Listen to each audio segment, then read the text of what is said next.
സർവമംഗളമംഗല്യേ ശിവേ സർവാർത്ഥസാധികേ ശരണ്യേ ത്രയംബകേ ഗൗരി നാരായണി നമസ്തുതേ.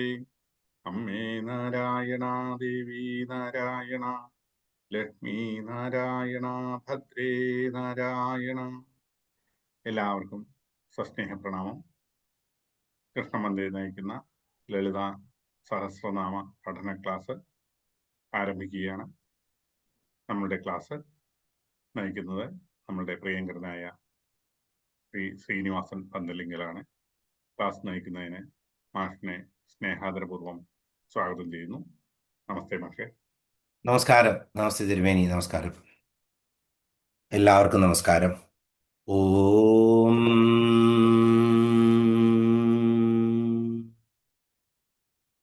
സദാശിവസമാരംഭാം ശങ്കരാചാര്യമധ്യമാം അസ്മദാചാര്യപര്യന്താം വന്ദേ ഗുരുപരമ്പരാം. ഗുരുബ്രഹ്മാ ഗുരുർവിഷ്ണുർഗുരുർദേവോ മഹേശ്വര, ഗുരുസാക്ഷാത് പരബ്രഹ്മ തസ്മൈ ശ്രീ ഗുരുവേ നമഃ. സർവമംഗളമാംഗല്യേ ശിവേ സർവാർത്ഥസാധികേ ശരണ്യേ ത്രംബകേ ഗൗരി നാരായണീ നമോസ്തുതേ. വെള്ളപ്പളുങ്കു നിറമൊത്ത വിദഗ്ധരൂപി കള്ളം കളഞ്ഞു കമലത്തിൽ എഴുന്ന ശക്തി, വെള്ളത്തിലെ തിരകൾ തള്ളിവരും കണക്കെന്നുള്ളത്തിൽ വന്നു വിളയാടുക സരസ്വതീ നീ. ഓം ശ്രീ മാത്രേ നമ. ഓം ശ്രീ മഹാദേവേ നമ. എല്ലാവർക്കും ഒരിക്കൽ കൂടി നമസ്കാരം. നമ്മൾ കഴിഞ്ഞ പ്രാവശ്യം നിർത്തിയത് 90-ാമത്തെ ശ്ലോകത്തിലാണ്. 90-ാമത്തെ ശ്ലോകം കംപ്ലീറ്റ് ചെയ്തതിന് ശേഷമാണ് നിർത്തിയത്. ഇന്ന് നമുക്ക് 91-ാമത്തെ ശ്ലോകത്തിലേക്ക് പ്രവേശിക്കാം. 91-ാമത്തെ ശ്ലോകം: തത്വാസനാ തത്വമയി പഞ്ചകോശാന്തരസ്ഥിത നിസീമ മഹിമ നിത്യയൗവനാമദശാലിനി. തത്വാസനാ തത്വമയി പഞ്ചകോശാന്തരസ്ഥിത നിസീമ മഹിമ നിത്യയൗവനാമദശാലിനി. ഇവിടെ 425 മുതൽ 431 വരെ 7 നാമങ്ങളാണ് ഈ ശ്ലോകത്തിലുള്ളത്. ആ 7 നാമങ്ങൾ ഏതൊക്കെയാണെന്ന് നമുക്ക് നോക്കിയതിന് ശേഷം നമുക്ക് ഓരോ നാമങ്ങളിലേക്കും പ്രവേശിക്കാം. ആദ്യത്തെ നാമമാണ് തത്വാസന. തത്വാസന എന്നുള്ള നാമം നമ്മൾ ഈ നാമങ്ങളിലൊക്കെ കുറേ വേദാന്ത തത്വങ്ങൾ വരുന്നുണ്ട്. അതുകൊണ്ട് പല പ്രാവശ്യവും പറഞ്ഞതാണ്. കുറേ ശ്രോതാക്കൾ നമുക്ക് ഇടയ്ക്ക് വെച്ച് കയറാത്തവരുണ്ട്. അപ്പോൾ ഒന്നുകൂടി ഓടിച്ച് ഈ തത്വങ്ങളൊക്കെ പറയാം. തത്വാസന എന്ന് പറഞ്ഞാൽ തത്വങ്ങൾ ആസനമാക്കിയിട്ടുള്ളവൾ. അപ്പോൾ ഒന്നുകിൽ തത്വങ്ങളിൽ സ്ഥിതി ചെയ്യുന്നവൾ. തത്വങ്ങൾക്ക് അന്തർലീനമായി ഇരിക്കുന്നത് ആരാണ്? ആ ജഗദംബ തന്നെയാണ്. അപ്പോൾ തത്വാസന എന്നുള്ള ശരിക്കുള്ള അർത്ഥം തത്വങ്ങൾ ആസനമാക്കിയവൾ എന്നാണെങ്കിലും തത്വങ്ങളിലൊക്കെ അന്തർലീനമായിട്ട് അന്തർഭൂതമായിട്ട് ബ്രഹ്മമായിട്ട് സ്ഥിതി ചെയ്യുന്നവളാണ് ദേവി. അതുകൊണ്ട് ദേവിയുടെ നാമം തത്വാസന എന്നാണ്. ഇനി തത്വം എന്താണ്? തത്വം നമ്മൾ ആലോചിച്ച് നോക്കുകയാണെങ്കിൽ എന്താണ് തത്വം എന്ന് നമ്മൾ ആലോചിച്ച് നോക്കുമ്പോൾ ശരിക്കും നമ്മൾ നേരത്തെ തന്നെ നമ്മൾ 36 തത്വങ്ങളെക്കുറിച്ചൊക്കെ വളരെ വിശദമായിട്ട് കണ്ടതാണ്. അപ്പോൾ ശരിക്കും ഈ പ്രപഞ്ച നിർമ്മിതിക്ക് ആവശ്യമായിട്ടുള്ള റോ മെറ്റീരിയൽസ്, പല ശബ്ദങ്ങളും നമുക്ക് സംസ്കൃതം ഒരിക്കലും ശരിയാവില്ല. പക്ഷെ ചില സ്ഥലത്തൊക്കെ സംസ്കൃതമേ ശരിയാവുള്ളൂ, ഇംഗ്ലീഷ് ശരിയാവുകയില്ല. അതേസമയത്ത് ചില സ്ഥലത്തൊക്കെ സംസ്കൃതത്തിന് പകരം നമ്മൾ ഇംഗ്ലീഷ് ഉപയോഗിച്ച് കഴിഞ്ഞാൽ പെട്ടെന്ന് മനസ്സിലാവും. അപ്പോൾ തത്വം എന്ന് പറഞ്ഞാൽ ഈ പ്രപഞ്ച നിർമ്മിതിക്ക് വേണ്ട റോ മെറ്റീരിയൽസ്. നമ്മൾ കണ്ടു ബ്രഹ്മം അങ്ങനെ നിൽക്കുന്നുണ്ട്. അതുപോലെ തന്നെ ഒരു പ്രൈമോഡിയൽ മാറ്റർ അല്ലെങ്കിൽ കാരണജലധി അവിടെയുണ്ട്. അപ്പോൾ ഈ കാരണജലധിയാണ് അല്ലെങ്കിൽ അതിൽ ഉൾപ്പെട്ടിരിക്കുന്ന തത്വങ്ങളാണ്.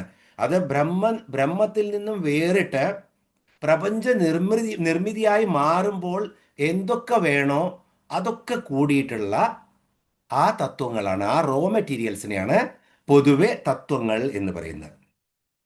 ഇതിന് സാഖ്യശാസ്ത്രപ്രകാരം 24+1 25 തത്വങ്ങളാണ് സാഖ്യശാസ്ത്രപ്രകാരം രേഖപ്പെടുത്തിയിട്ടുള്ളത്. അത് 24 പ്രകൃതി തത്വങ്ങളും പിന്നെ 25ാമത്തെ പുരുഷ തത്വവും. ഇങ്ങനെ 25 തത്വങ്ങളാണ് ഈ പ്രപഞ്ച നിർമ്മിതി നമ്മളൊക്കെ നിർമ്മിച്ചിട്ടുള്ളത്. പ്രപഞ്ചം എന്ന് പറഞ്ഞാൽ ഈ ബ്രഹ്മാണ്ടം മാത്രമല്ല, ആ ബ്രഹ്മാണ്ടത്തിലുള്ള എല്ലാ ചരാചരങ്ങളുടെയും സൃഷ്ടി നടന്നിരിക്കുന്നത് ഈ 24+1 25 തത്വങ്ങളെ കൊണ്ടാണ്. പെട്ടെന്ന് നമുക്ക് ഈ തത്വങ്ങൾ ഒന്നുകൂടി പെട്ടെന്ന് നോക്കാം. പഞ്ചഭൂതങ്ങൾ 5 പഞ്ചഭൂതങ്ങളാണ്. പൃഥ്വി, അപ്പ്, തേജോ, വായു, ആകാശം. പഞ്ചഭൂതങ്ങള് പൃഥ്വി, അപ്പ്, തേജോ, വായു, ആകാശം. അപ്പ എന്ന് പറഞ്ഞാൽ ജലമാണെന്നും തേജസ് എന്ന അഗ്നിയാണെന്നും മനസ്സിലാക്കുക. അപ്പൊ പെട്ടെന്ന് മനസ്സിലാക്കാൻ പറ്റും. പഞ്ചതന്മാത്രകള് 5 തന്മാത്രകളുണ്ട്. അതായത് നമ്മൾ പഞ്ചതന്മാത്ര സായക എന്ന് ദേവിയുടെ നാമം പഠിച്ചപ്പോൾ വളരെ വിശദമായിട്ട് വിവരിച്ചതാണ്. എങ്കിലും എല്ലാവർക്കും അറിയെങ്കിൽ ഒരിക്കൽ കൂടി പറയാം. ശബ്ദം, സ്പർശം, രൂപം, രസം, ഗന്ധം. പഞ്ചേന്ദ്രിയങ്ങളിൽ കൂടെ നമ്മളെ എന്തെല്ലാം അറിയുന്നുവോ ഈ 5 തന്മാത്രകളിൽ കൂടിയാണ് നമ്മൾ അറിയുന്നത്. നമ്മളെ ബോധം എന്ന് പറയുന്ന വളരെ ലിമിറ്റഡ് ആണ്. നമ്മുടെ ബോധം വളരെ എനോർമസ് ആണ്. ഈ പ്രപഞ്ചം അതിനകത്ത് വളരെ ചുരുക്കമേ അറിയുള്ളൂ നമുക്ക്. എന്നിട്ട് നമ്മൾ എന്താണ് വിചാരിക്കുന്നത്? നമ്മൾ തന്നെയാണ് എല്ലാം എന്നുള്ളൊരു ഭാവമാണ് നമുക്ക്.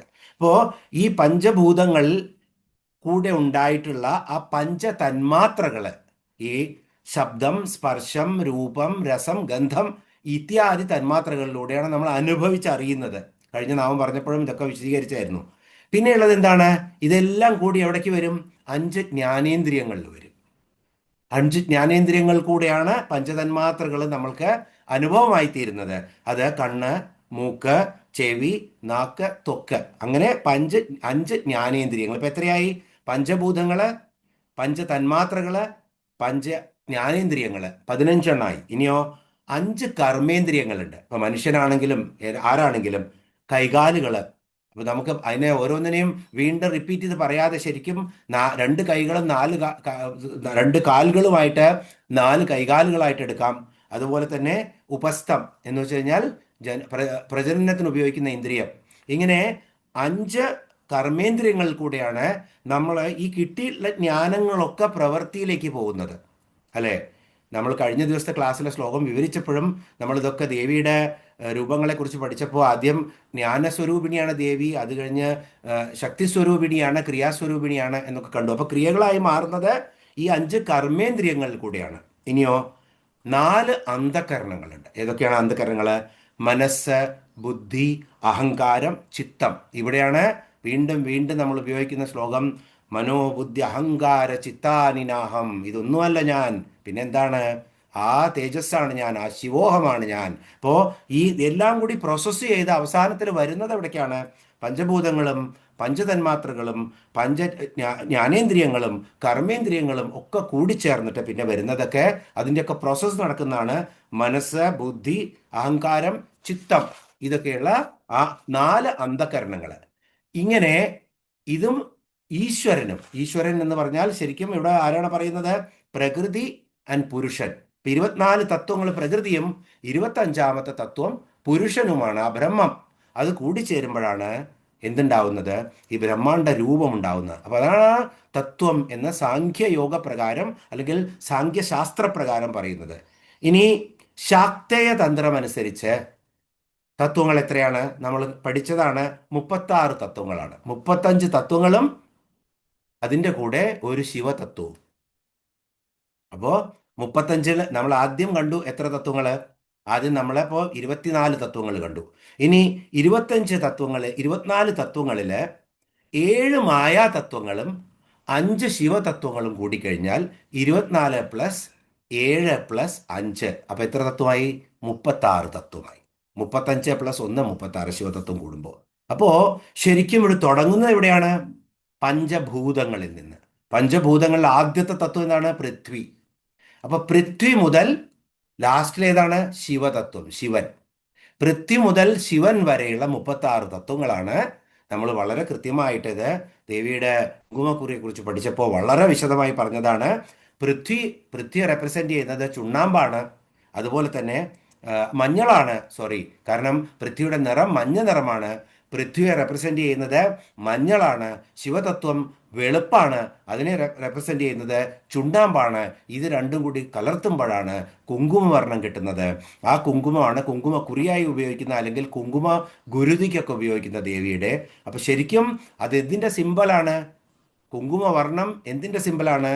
ഈ 36 തത്വങ്ങളും, പ്രകൃതിയിലെ എല്ലാ തത്വങ്ങളും, പൃഥ്വി മുതൽ ശിവൻ വരെയുള്ള തത്വങ്ങളുടെ പ്രതീകമാണത്. ഈ തത്വങ്ങൾക്കൊക്കെ ആസനമായിരിക്കുന്നത്, അല്ലെങ്കിൽ ഈ തത്വങ്ങൾക്കൊക്കെ അടിസ്ഥാനമായിരിക്കുന്നത് ദേവിയാണ്. അതുകൊണ്ട് ദേവിയുടെ നാമം തത്വാസന എന്ന് പറയുന്നു. അതിലൊക്കെ ഇരിക്കുന്ന ആളാണ് ദേവി. തത്വാസന എന്ന രൂപത്തിൽ ദേവി അറിയപ്പെടുന്നു. വളരെ കൃത്യമായിട്ട് അത് മനസ്സിലാക്കുക.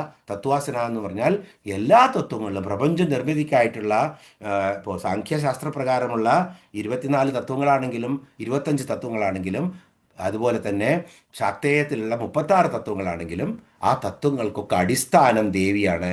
അതിലൊക്കെ ഇരിക്കുന്നത് ദേവി തന്നെയാണ്. ദേവി തന്നെയാണ് അത് പരിണമിച്ചിരിക്കുന്നത് ഇതൊക്കെ ആയിട്ട്. അതുകൊണ്ട് ദേവിയെ തത്വാസന എന്ന് വിളിക്കുന്നു. അടുത്ത നാമമാണ് തത്വമയി. ഇനി തത്വമയി എന്നുള്ള നാമത്തിലെ 3 നാമങ്ങളാണ്. അപ്പോൾ ലളിതാ സഹസ്രനാമം നാമാർച്ചന ചെയ്യുമ്പോൾ പ്രത്യേകം ശ്രദ്ധിക്കണം. തത്വമയി എന്നുള്ളത് 3 നാമങ്ങളാണ്, ഒരു നാമമല്ല.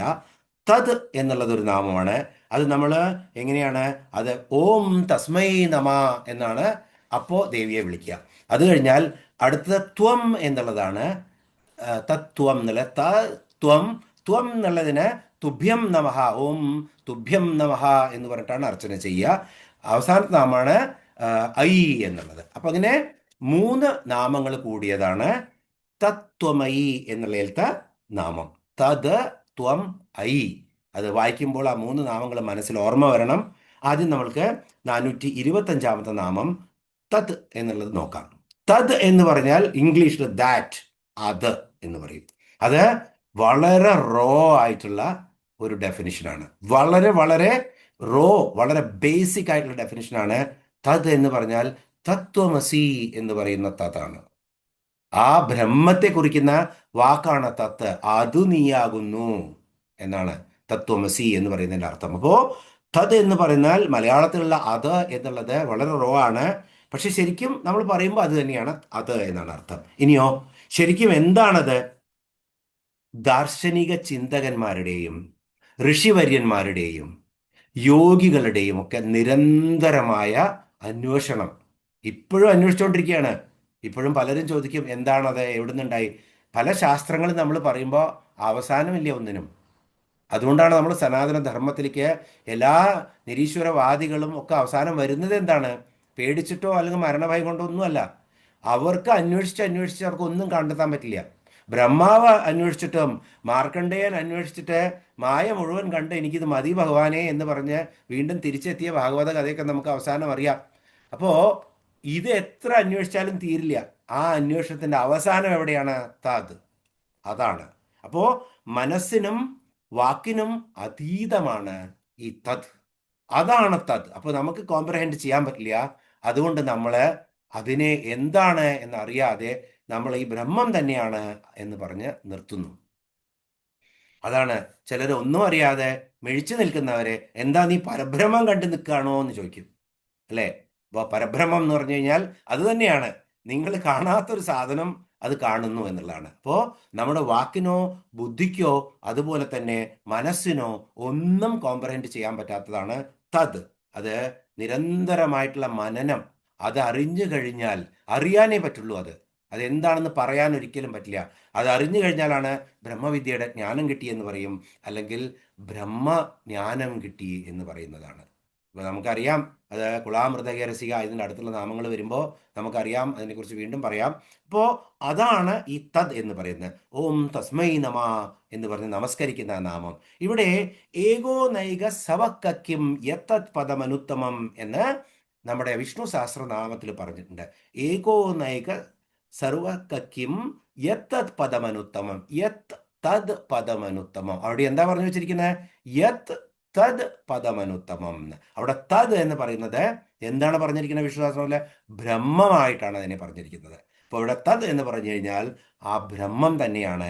അതുകൊണ്ട് ആ ബ്രഹ്മം എന്താണ്? ദേവി തന്നെയാണ്. ബ്രഹ്മത്തിൽ അടങ്ങിയിരിക്കുന്ന തത്വങ്ങളും ദേവി തന്നെയാണ്. അതുകൊണ്ട് ആ ബ്രഹ്മസ്വരൂപിണിയാണ് ദേവി. അതുകൊണ്ട് ആ ദേവിക്ക് നമസ്കാരം ചെയ്യാം. നമുക്ക് ശരിക്കും ലളിതാ സഹസ്രനാമത്തിലെ എല്ലാ നാമങ്ങളും സംസ്കൃത നാമങ്ങളാണ്. ഇപ്പോൾ വിസർഗമുള്ള നാമങ്ങളൊക്കെ വിസർഗം മാറ്റിയാൽ അത് പുല്ലിംഗമായി മാറും. അകാരാന്തം പുല്ലിംഗ നാമങ്ങളായി മാറും. അത് സ്ത്രീലിംഗമായി മാറുന്നത് വിസർഗം ഇടുമ്പോഴാണ്. അതുകൊണ്ട് അങ്ങനത്തെ നാമങ്ങൾ വായിക്കുമ്പോൾ നമ്മൾ ആ വിസർഗം ആ പകുതിക്ക് വെച്ച് ഉപേക്ഷിക്കുന്ന രീതിയിൽ പ്രൊനൗൺസ് ചെയ്യാൻ പഠിച്ചു കഴിഞ്ഞാൽ അത് കൃത്യമായിട്ട് പിന്നെ സ്ത്രീലിംഗ രൂപമായി മാറും. പക്ഷെ ഇവിടെ ഈ തത് എന്നുള്ളത് ശരിക്കും നപുംസകലിംഗമാണ്. കാരണം ബ്രഹ്മത്തിന് ലിംഗമില്ല. അത് സ്ത്രീലിംഗമോ പുല്ലിംഗമോ അല്ല. അതുകൊണ്ട് ഈ സ്ത്രീലിംഗമല്ലാത്ത ഏക നാമം ഈ തത് എന്നുള്ളതാണ് ഈ ലളിതാ സഹസ്രനാമത്തിലെ നപുംസകലിംഗമായിട്ട് പ്രയോഗിച്ചിരിക്കുന്നത്. അപ്പൊ ദേവി തന്നെയാണ് ഈ പ്രപഞ്ചം, ഈ ബ്രഹ്മം. അതിനെ നമ്മൾ തത്വമസി എന്ന് പറയുന്ന അത് തന്നെയാണ് ദേവി. അതുകൊണ്ട് നമ്മൾ അതിന് വണങ്ങുന്നു, ആ ബ്രഹ്മത്തെ വണങ്ങുന്നു. ആ ദേവിക്ക് നമസ്കാരം പറഞ്ഞ് ഓം തസ്മൈ നമ എന്ന് പറഞ്ഞ് ദേവിയെ നമസ്കരിച്ച് അടുത്ത നാമത്തിലേക്ക് പെട്ടെന്ന് പോകാം. 426 നാമം. 426 നാമം തത് കഴിഞ്ഞു. ഇനി ത്വം എന്നാണ്. ത്വം എന്ന് പറഞ്ഞാൽ ഇംഗ്ലീഷിലെ യു, നീ എന്നുള്ള നാമം വരും അല്ലെ. ഇവിടെ നമസ്കരിക്കാൻ എങ്ങനെയാണ് നാമോച്ചാരണം? തുഭ്യം നമഃ, ഓം തുഭ്യം നമഃ എന്നാണ് ഇവിടെ. അപ്പോ എല്ലാ ജീവജാലങ്ങളിലും അടങ്ങിയിരിക്കുന്ന ജീവതത്വമാണ് ഇവിടെ ത്വം. തത് ത്വം അസി, അത് നീ എന്ന് പറയുന്നു. അപ്പൊ നീ എന്ന് പറഞ്ഞാൽ ഇവിടെ ഞാൻ എന്ന് പറയുന്നത് എന്താണ്? പലപ്പോഴും കണ്ടതാണ്. ആ ബ്രഹ്മചൈതന്യം അംശമായിട്ട് നമ്മളുടെ പഞ്ചഭൂതം കൊണ്ട് നിർമ്മിതമായ ശരീരത്തിൽ അങ്ങനെ ട്രാപ്ഡ് എന്നാണ് പറയേണ്ടത്. ശരിക്കും നമ്മുടെ കർമ്മങ്ങൾ അനുഭവിക്കാൻ വേണ്ടിയിട്ട് ആ സാക്ഷിയായിട്ട് നിൽക്കുകയാണത്. ചെയ്ത കർമ്മങ്ങളൊക്കെ അനുഭവിക്കാൻ സാക്ഷിയായിട്ട് ആ ബ്രഹ്മചൈതന്യം ഈ ശരീരത്തിന് അങ്ങനെ ജീവൻ കൊടുക്കുന്നതാണ്. ആ ജീവതത്വത്തെയാണ്, സകല ചരാചരങ്ങളിലും ഇരിക്കുന്ന ജീവതത്വത്തെയാണ് ത്വം എന്ന നാമം കൊണ്ട് വിശേഷിപ്പിക്കുന്നത്. അപ്പൊ എന്താണ് ശരിക്കത്? ബ്രഹ്മം തന്നെയാണ്. കാരണം നമ്മൾ ഓരോരുത്തരും ബ്രഹ്മമാണ്. പക്ഷെ മായയാൽ നമുക്കത് അറിയാൻ സാധിക്കുന്നില്ല. ആ ബ്രഹ്മതത്വമാണ് ആ ത്വം. അതുകൊണ്ട് ദേവി ബ്രഹ്മസ്വരൂപിണിയാണ്. ആ തത്വം ദേവി തന്നെയാണ്. സകല ചരാചരങ്ങളിലെയും ശക്തിയായിട്ട് കുണ്ടലിനി രൂപത്തിൽ ആ ജീവനായിരിക്കുന്ന ദേവിയാണ്. അതുകൊണ്ട് ദേവിയെ ത്വം എന്ന പേരിൽ അറിയപ്പെടുന്നു. അതുകൊണ്ട് ദേവി എന്താണ്? തുഭ്യം നമഃ എന്ന് പറഞ്ഞ് ദേവിയെ നമസ്കരിക്കുക. അപ്പം ശരിക്കും ഭഗവതിയെ സംബോധന ചെയ്യുമ്പോൾ നമ്മൾ ത്വം എന്ന് ഉപയോഗിക്കും. ഇവിടെ സംബോധനയായിട്ടാണ് ഉപയോഗിച്ചിരിക്കുന്നത്. ശരിക്കും അമ്മയെ വിളിക്കുമ്പോൾ നമ്മൾ ഗുജറാത്തിലൊക്കെ അല്ലെങ്കിൽ ഹിന്ദി പറയുന്നവരൊക്കെ അമ്മയെ തൂ എന്ന് വിളിക്കും. അതുപോലെ ദൈവത്തിലെ ഹിന്ദി മൂവീസിലൊക്കെ അമ്മയെ ദൈവത്തിനൊക്കെ ചീത്ത പറയുമ്പോൾ തൂ എന്നാണ് വിളിക്കുന്നത്. പലർക്കും നമുക്ക് തോന്നുന്നു ഇവർക്കൊരു റെസ്പെക്റ്റ് ഇല്ല. നമ്മുടെ ഭാഷ എത്ര റെസ്പെക്റ്റോട് കൂടിയിട്ടാണ് നമ്മളൊന്നും പറയില്ല ദൈവത്തിനെ. അവർ തൂ എന്ന് വിളിക്കുന്ന അമ്മയെ, അച്ഛനെ തൂ എന്ന് വിളിക്കില്ല. കേട്ടിട്ടുണ്ടോ? അമ്മയെ വിളിക്കുള്ളൂ. അമ്മയും ദൈവവും ബ്രഹ്മമാണ്, ഒന്നേ ഉള്ളൂ. ദൈവം ബ്രഹ്മമാണ്, അമ്മ ഒന്നേ ഉള്ളൂ. അതുകൊണ്ട് മാത്രമാണ് തൂ എന്ന് വിളിക്കുന്നത്. മൾട്ടിപ്പിൾ ഇല്ല അതിനകത്ത്. ബഹുവചനം ദൈവത്തിനുമില്ല, അമ്മയ്ക്കുമില്ല. അതുകൊണ്ടാണ് തൂ എന്ന നാമം കൊണ്ട് അമ്മയെ ദേവിയും തൂ എന്നുള്ള നാമം കൊണ്ട് സംശയിക്കും, നീ എന്നുള്ള നാമം കൊണ്ട് സംബോധന ചെയ്യും സംസ്കൃതത്തിലും. അതുകൊണ്ട് ആ വളരെ വിശിഷ്ടമായിട്ടുള്ള നാമമാണ്. ഇതിന് ബഹുവചനമില്ല, അല്ലെങ്കിൽ മൾട്ടിപ്ലിക്കേഷൻ ഉള്ള രൂപങ്ങളില്ല എന്നുള്ളതാണ്. അതുകൊണ്ട് നമുക്കിവിടെ ത്വം എന്ന രൂപത്തിലുള്ള ആ ബ്രഹ്മമയി ആയിട്ടുള്ള ദേവിയെ നമസ്കരിക്കാം. ഓം തുഭ്യം നമഃ എന്ന് പറഞ്ഞ 427 നാമം ഐ എന്നുള്ള നാമത്തിലേക്ക് പ്രവേശിക്കാം. അപ്പോൾ ഐ എന്ന് പറഞ്ഞാൽ ഇവിടെ ശരിക്കും സംബോധനാവാചകമായിട്ടുള്ള ശബ്ദമാണ് ഐ എന്നുള്ളത്. എങ്ങനെ? ഐഗിരി നന്ദിനി നന്ദിതമേദിനി വിശ്വവിനോദിനി നന്ദിനുതേ. എവിടെയാണ് ഐഗിരി നന്ദിനി? എന്താണ് ഐ? സംബോധന ചെയ്യാണ് ദേവിയെ. ഐഗിരി നന്ദിനി എന്ന് പറഞ്ഞിട്ട് ഹേ ദേവി, ഹോ, അരേ എന്നൊക്കെ പറഞ്ഞ് സംബോധന ചെയ്യുന്നതാണ് ഐ എന്ന് പറയുന്നത്. അപ്പോൾ ലോകമാതാവിനെ സംബോധന ചെയ്യുന്ന നാമമാണ് ഇവിടെ ഐ എന്ന് ഉപയോഗിക്കുന്നത്. അപ്പോൾ പക്ഷേ തത്വമസി എന്നുള്ള ആ വലിയ ബ്രഹ്മവാക്യത്തിലെ മഹാവാക്യങ്ങളിലെ ആ ബ്രഹ്മവാക്യത്തിലെ അസി എന്നുള്ളത് ഇവിടെ ഐ എന്നാണ് എന്നായിട്ടാണ് മാറിയിരിക്കുന്നത് എന്നാണ് സംബോധനയിലെ പറയുന്നത്. ആ അസി തന്നെയാണ് ഇവിടെ അത് നീയാകുന്നു എന്ന് പറഞ്ഞ് നമ്മൾ സംബോധന കൊണ്ട് വിളിക്കുമ്പോൾ ആ അസി എന്നുള്ളത് അസീത് എന്നുള്ളത് ഐ എന്നുള്ള സംബോധനാ രൂപത്തിലായി മാറിയിരിക്കുന്നു. അപ്പോൾ ഐ എന്ന് പറഞ്ഞാൽ ദേവിയെ, പരബ്രഹ്മ സ്വരൂപിണിയായ ദേവിയെ സംബോധന ചെയ്യുകയാണ് ഇവിടെ. ആ സംബോധനയുടെ നാമമാണ് ഐ. അപ്പോൾ തത്വമയി എന്നുള്ള നാമത്തിലെ ഐയും അത് തന്നെയാണ്. അത് 3 നാമങ്ങളാണെന്ന് ഓർക്കുക. തത് ത്വം ഐ.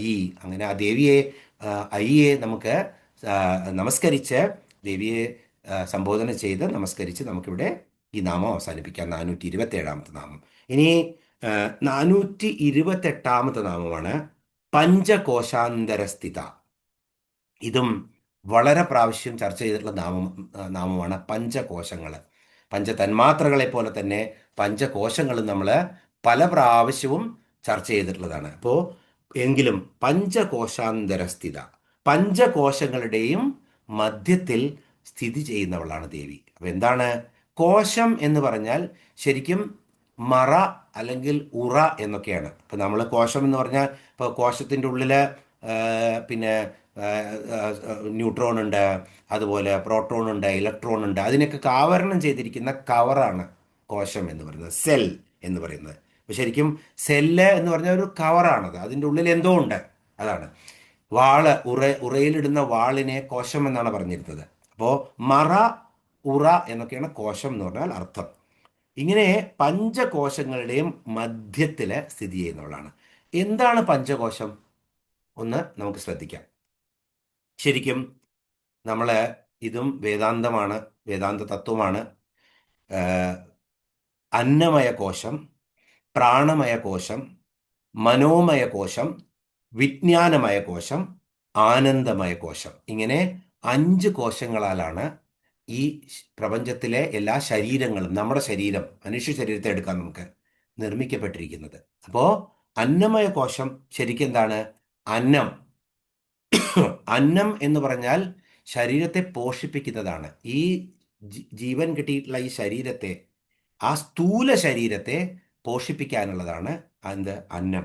ആ അന്നത്താലാണ് അന്നമയ കോശം ഉണ്ടായിരിക്കുന്നത്. സ്ഥൂല ശരീരമാണ് ഇവിടെ അന്നമയ കോശം എന്ന രീതിയിൽ വ്യാഖ്യാനിക്കുന്നത്. ഇനി പ്രാണമയ കോശം. പ്രാണമയ കോശം എന്ന് പറഞ്ഞാൽ ശരിക്കും 5 വായുക്കളും 5 കർമ്മേന്ദ്രിയങ്ങളും കൂടിയിട്ടുള്ള ഒരു ഒരു ക്ലസ്റ്ററാണത്. അപ്പോൾ ശരിക്കും പഞ്ചവായുക്കൾ നമുക്കറിയാം. അത് വാനൻ, പ്രാണൻ, അപാനൻ എന്നൊക്കെ പറഞ്ഞിട്ടുള്ള വായുക്കൾ ഉണ്ടെന്നൊക്കെ അറിയാം. 5 വായുക്കളും 5 കർമ്മേന്ദ്രിയങ്ങളും ഇത് കൂടി വരുന്ന ആ അനുഭവം ശരീരത്തിലത്തെയാണ്. അതാണ് പ്രാണമയ കോശം. വളരെ ചുരുക്കിയിട്ട് ഞാൻ പറയുന്നുള്ളൂ. ഇനി മനോമയ കോശം. മനോമയ കോശം എന്ന് പറഞ്ഞാൽ പഞ്ചഭൂതങ്ങള്, അതുപോലെ ജ്ഞാനേന്ദ്രിയങ്ങള്, അതിൻ്റെ കൂടെ മനസ്സും കൂടി കൂടുമ്പോഴാണ് മനോമയ കോശമായിട്ട് മാറുന്നത്. ഇനി അടുത്തതാണ് വിജ്ഞാനമയ കോശം. ശരിക്കും ജ്ഞാനേന്ദ്രിയങ്ങളും ബുദ്ധിയും കൂടിച്ചേരുമ്പോൾ വിജ്ഞാനമയ കോശമായി മാറുന്നു. അത് കഴിഞ്ഞ് ആനന്ദമയ കോശം, ബ്രഹ്മരൂപം തന്നെയാണ്, ശരീരത്തിലെ ബ്രഹ്മരൂപമാണ് ആനന്ദമയ കോശം. അപ്പോൾ അന്നമയ കോശം, പ്രാണമയ കോശം, മനോമയ കോശം, വിജ്ഞാനമയ കോശം, ആനന്ദമയ കോശം, ഇങ്ങനെ 5 കോശങ്ങളാണ് നമ്മൾ പറയുന്നത് വേദാന്തത്തില്. ആ 5 കോശങ്ങളുടെയും ഉള്ളിൽ സ്ഥിതി ചെയ്യുന്നത്, ശക്തി സ്വരൂപിണിയായിട്ട് സ്ഥിതി ചെയ്യുന്നത് ആരാണ്? ദേവി തന്നെയാണ്. അതുകൊണ്ട് ദേവിക്ക് പഞ്ചകോശാന്തരസ്ഥിത എന്ന് പറയുന്നു.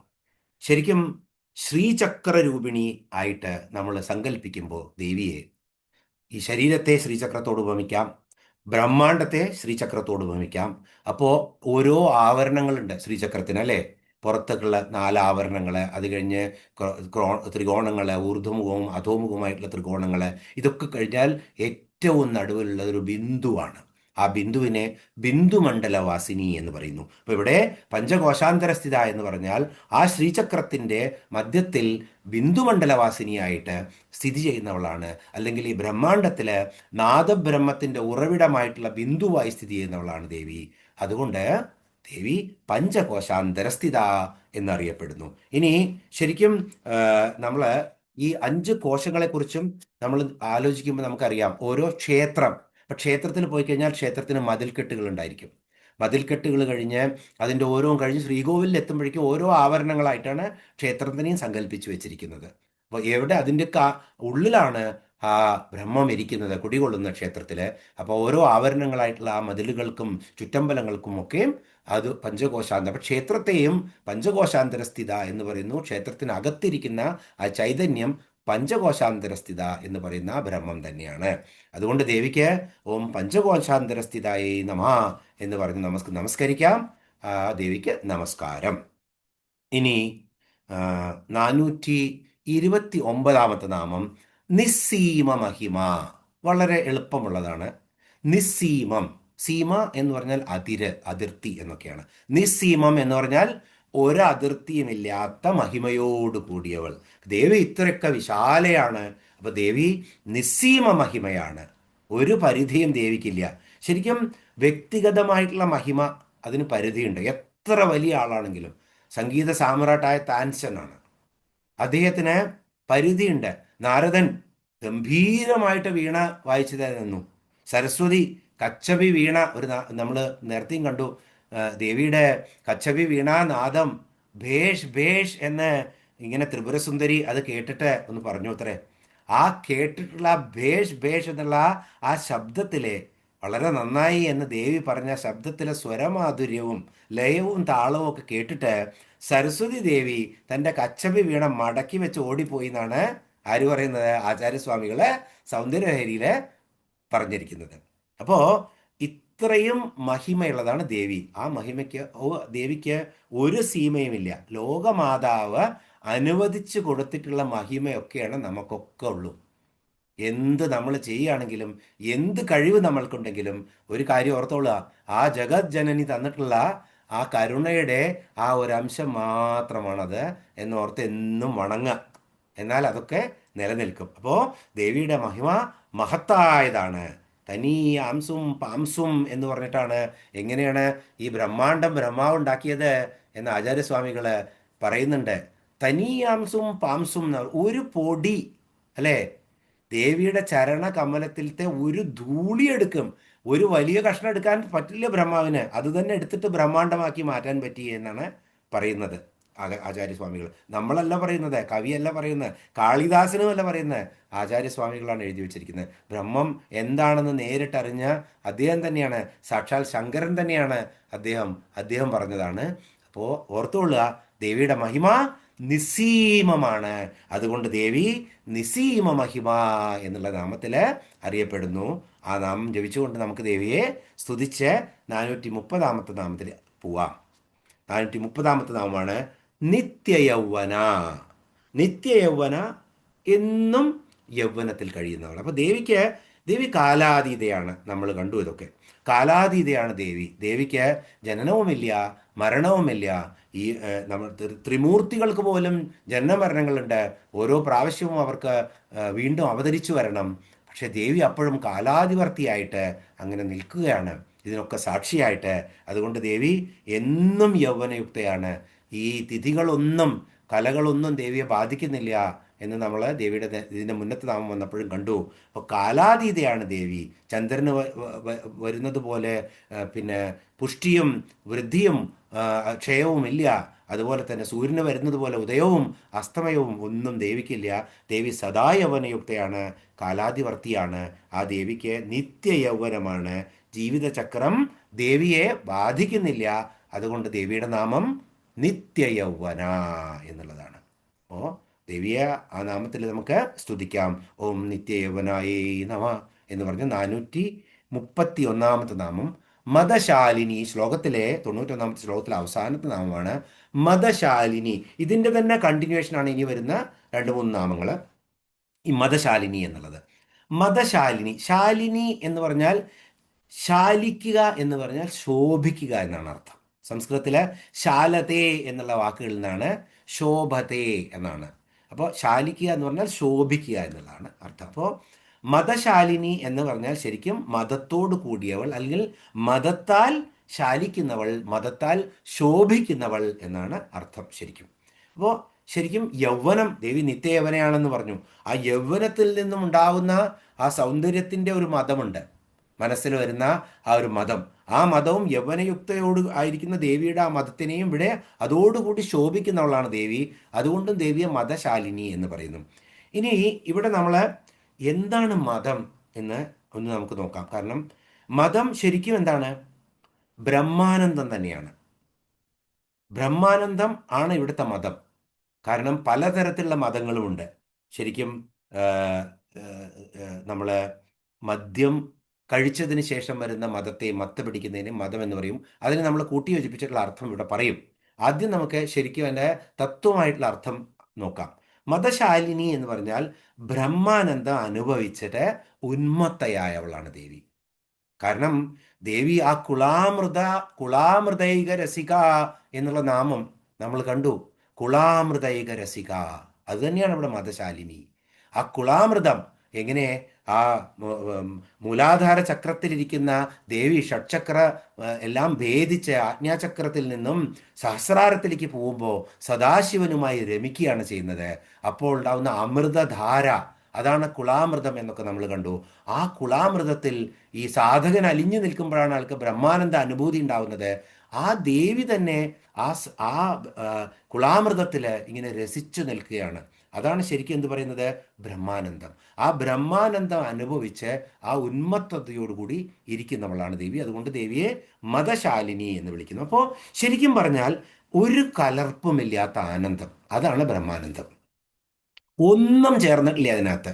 ഇപ്പം നമ്മൾ ഒരു നല്ല ഭജന നടത്തി, എന്നിട്ട് ഭയങ്കര അപ്രിസിയേഷൻ കിട്ടി.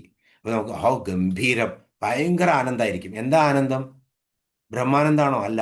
ഞാനത് ഗംഭീരമായി ചെയ്തു എന്നുള്ള ആ അഹത്തിൽ നിന്നും വരുന്ന ആനന്ദമാണത്. അതുപോലെ തന്നെ നമ്മൾ ആരെങ്കിലും നല്ല നന്നായി പാര വെച്ചു, അയാൾക്ക് നല്ല പണി കിട്ടി, അത് നമുക്ക് മനസ്സിന് ആനന്ദം കിട്ടും, പറയാൻ പറ്റില്ല. അപ്പോൾ ഗൂഢമായിട്ട് സന്തോഷിക്കും. ആ ആനന്ദം ബ്രഹ്മാനന്ദമാണോ? അല്ല. അപ്പൊ എന്ത് നന്മ ചെയ്താലും തിന്മ ചെയ്താലും അതിൽ നിന്നും കിട്ടുന്ന ആനന്ദങ്ങളൊക്കെ വികാരങ്ങളാൽ ഉണ്ടാവുന്ന, അല്ലെങ്കിൽ വികാരങ്ങൾ ഇമ്പാക്റ്റ് ചെയ്തിട്ടുള്ള ആനന്ദമാണ്. അതൊന്നുമില്ലാത്ത നിർമ്മലമായ ആനന്ദമാണ് ബ്രഹ്മാനന്ദം. അതാണ് ബ്രഹ്മജ്ഞാനം എന്ന് പറയുന്നു, ബ്രഹ്മ ആനന്ദം എന്ന് പറയുന്നു. അപ്പോൾ ആ കലർപ്പില്ലാത്ത ആനന്ദത്തില് സത്യാനന്ദ സ്വരൂപിണിയായിരിക്കുന്ന ദേവിയാണ് ഇവിടെ മതശാലിനി എന്ന് പറയുന്നത്. ഇപ്പോൾ ഇനി നമ്മൾ ഇതിൻ്റെ വാച്യാർത്ഥം എടുക്കാം.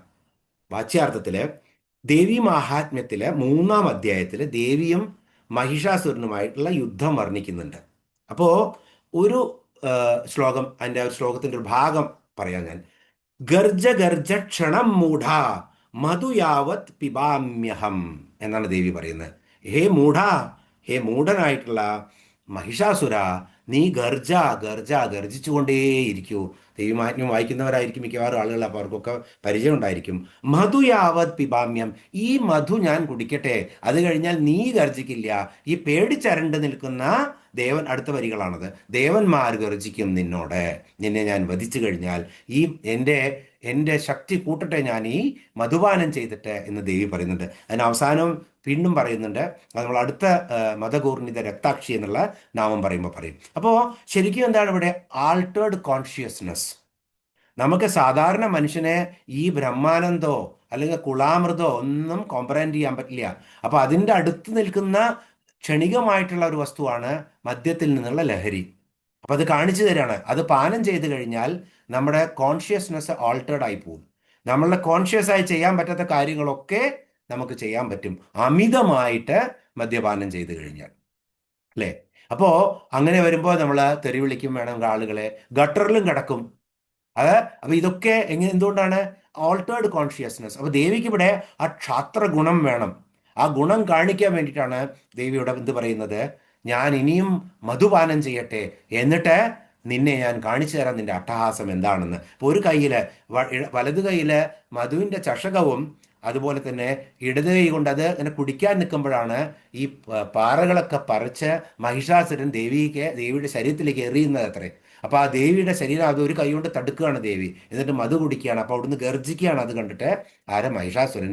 അപ്പോൾ പറയുന്നതാണ്, ഈ ഗർജ ഗർജ ക്ഷണം മൂടാ മധുയാവത് പിബാമ്യം, ഈ മധു കുടിക്കട്ടെ, അത് കഴിഞ്ഞാൽ നിന്നെ ഞാൻ കാണിച്ചു തരാമെന്ന് പറയുന്നത്. അപ്പോൾ ശരിക്കും ഇവിടെ മറ്റ് സംസാര വിഷയങ്ങളിൽ നിന്നും ഒക്കെ അകന്നു നിന്ന് ഒരു പ്രത്യേക കാര്യത്തിൽ മാത്രം ശ്രദ്ധ വരാനുള്ള ഒരു ഉപാധിയായിട്ടാണ് ഇവിടെ ഈ മതം എന്നുള്ള അല്ലെങ്കിൽ മധു എന്നുള്ള ഈ കാര്യത്തിനെ ആക്കിയെടുക്കുന്നത്. ഇപ്പോൾ വളരെ ദുഃഖമുള്ള ആൾ ദുഃഖം മറക്കാൻ വേണ്ടിയിട്ട് മധു കുടിച്ചു എന്ന് പറയും. വളരെ സന്തോഷമുള്ളവര് സന്തോഷം വീണ്ടും കൂട്ടാൻ വേണ്ടി മധുപാനം ചെയ്തു എന്ന് പറയും. അപ്പോൾ ഇവിടേക്ക് എന്താണ് സംഭവിക്കുന്നത്?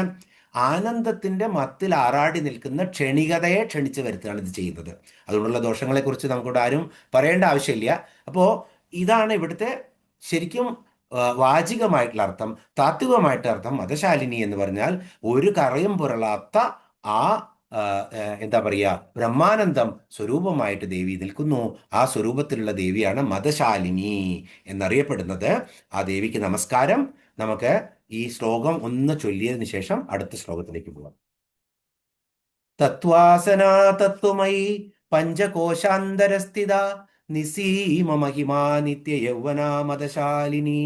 ഇനി 93-ാമത്തെ ശ്ലോകമാണ്. മദഗൂർണിതരക്താക്ഷി മദപാടലഗണ്ഡഭൂ ചന്ദനദ്രവദിഗ്ധാംഗി ചാമ്പേയ കുസുമപ്രിയ. മദഗൂർണിതരക്താക്ഷി മദപാടലഗണ്ഡഭൂ ചന്ദനദ്രവദിഗ്ധാംഗി ചാമ്പേയ കുസുമപ്രിയ. ഇവിടെ 432 മുതൽ 435 വരെയുള്ള 5 നാമങ്ങളാണ്.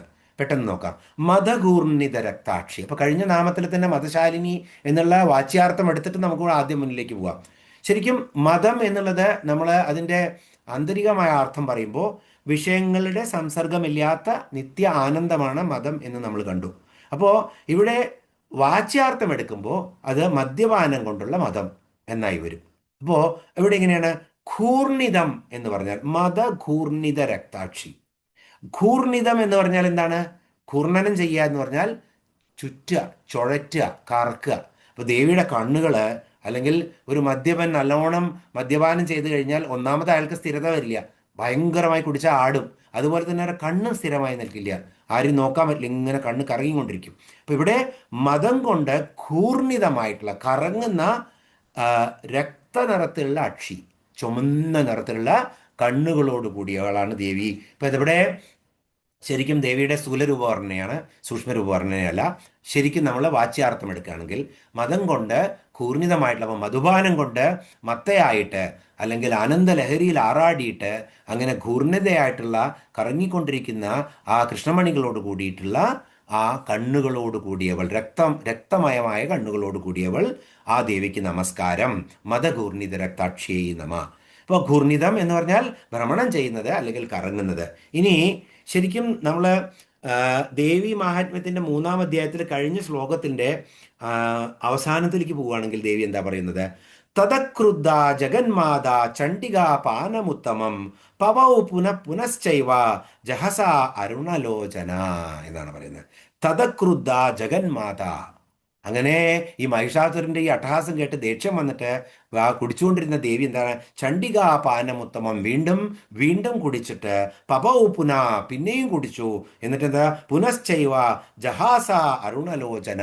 എന്നിട്ടാണ് പറയുന്നത്, നീ അവിടെ നിൽക്ക്, നിന്റെ അട്ടഹാസം മാറും, ഞാൻ നിന്നെ ഇപ്പോൾ വധിക്കും, ഇത് കഴിയട്ടെ എന്ന് പറയുന്നത്. ഇപ്പോൾ ശരിക്കും ഇവിടെ എന്താണ് കാണിക്കുന്നത്?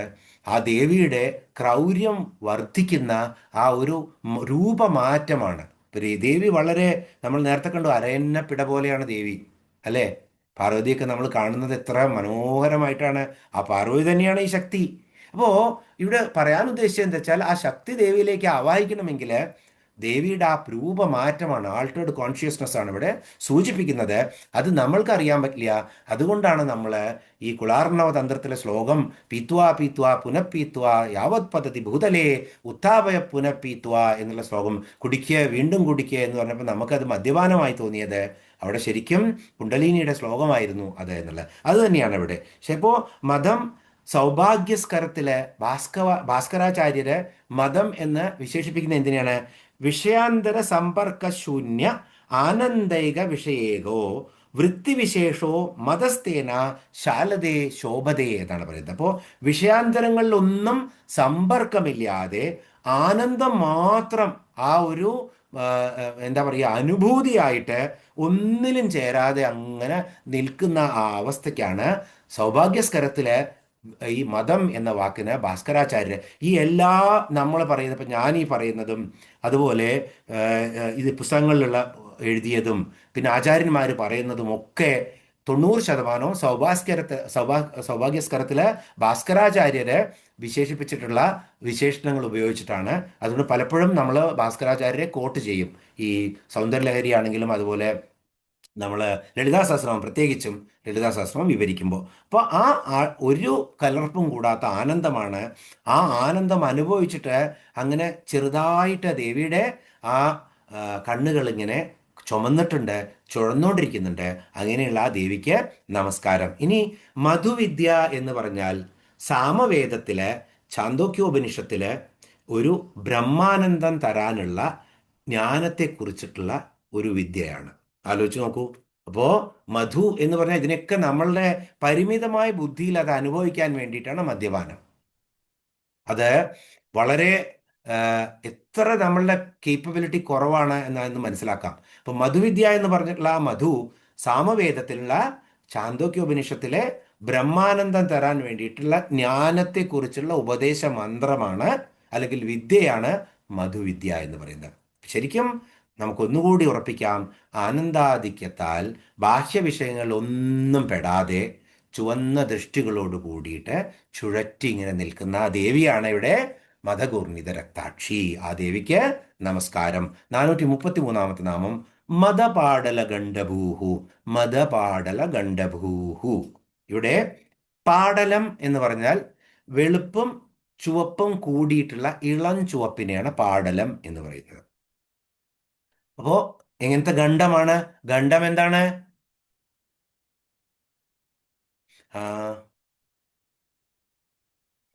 ഇവിടെ ഗണ്ഡം എന്ന് പറഞ്ഞാൽ കവിൾത്തടമാണ്. എന്താണ് ഗണ്ഡം? കവിൾത്തടം. അപ്പൊ പാടലം ഇളം ചുവപ്പ്. അപ്പൊ ദേവിയുടെ രണ്ട് കവിളുകളും ഇളം ചുവപ്പ് നിറത്തിലുള്ള സൗന്ദര്യത്തിന്റെ ലക്ഷണമാണത് ശരിക്കും. അപ്പോ മദപാടല ഗണ്ഡഭൂഹു.